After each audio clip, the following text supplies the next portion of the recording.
Hi, ഞാൻ ജിസ്മി. ഞാനും എൻ്റെ കുടുംബവും ബാംഗ്ലൂരിലാണ് താമസം. എല്ലാവരും ക്രിസ്മസിനായുള്ള ഒരുക്കത്തിലായിരിക്കും അല്ലേ?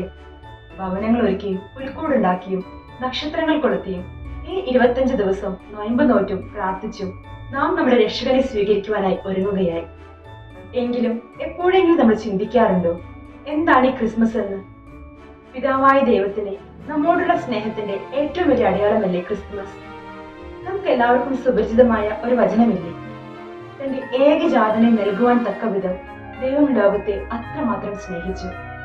അതെ, തന്റെ ഏകജാതനായ ഈശോ മിശിഹായെ ദൈവം ഈ ലോകത്തിലേക്ക് അയക്കുവാൻ തിരുമനസ്സായി. പാപത്തിന്റെ അടിമത്തത്തിൽ കഴിഞ്ഞ മനുഷ്യവംശത്തെ രക്ഷിക്കുവാനായി ആദ്യമായി ദൈവം രക്ഷകനെ വാഗ്ദാനം ചെയ്തത് ഉൽപ്പത്തി പുസ്തകത്തിൽ നമുക്ക് കാണാൻ സാധിക്കും. പിന്നീട് പല കാലഘട്ടങ്ങളിലൂടെ ദൈവം ഇസ്രായേൽ ജനത്തെ വഴി നടത്തി. അപ്പോഴെല്ലാം ഓരോ പ്രവാചകന്മാർ വഴി ദൈവം രക്ഷകനെ വാഗ്ദാനം ചെയ്തുകൊണ്ടേയിരുന്നു. എങ്കിലും ഒരിക്കലും ഇസ്രായേൽ ജനത്തിന് ദൈവത്തിന്റെ വാഗ്ദാനത്തിൽ ഒരു വിശ്വാസക്കുറവോ ഇത് നടക്കുമോ എന്നുള്ള സംശയമോ ഒന്നും തന്നെ ഉണ്ടായിരുന്നില്ല. വാഗ്ദാനങ്ങളിൽ വിശ്വസ്തനായ ദൈവം തന്റെ വാഗ്ദാനം നിറവേറ്റുക തന്നെ ചെയ്യും എന്നവർ ഉറച്ച് വിശ്വസിച്ച് പ്രാർത്ഥിച്ച് രക്ഷകനായി കാത്തിരുന്നു. അതിന്റെ ഏറ്റവും വലിയ ഉദാഹരണമല്ലേ ശിശുവായ യേശുവിനെ കയ്യിലെടുത്ത് ശിലുവൻ പറഞ്ഞ വാക്കുകൾ: ഇപ്പോൾ ഈ ദാസനെ സമാധാനത്തിൽ വിട്ടയക്കണമേ, എന്തെന്നാൽ ലോകരക്ഷയ്ക്കായി അങ്ങ് ഒരുക്കിയിരിക്കുന്ന രക്ഷ എന്റെ കണ്ണുകൾ കണ്ടുകഴിഞ്ഞു.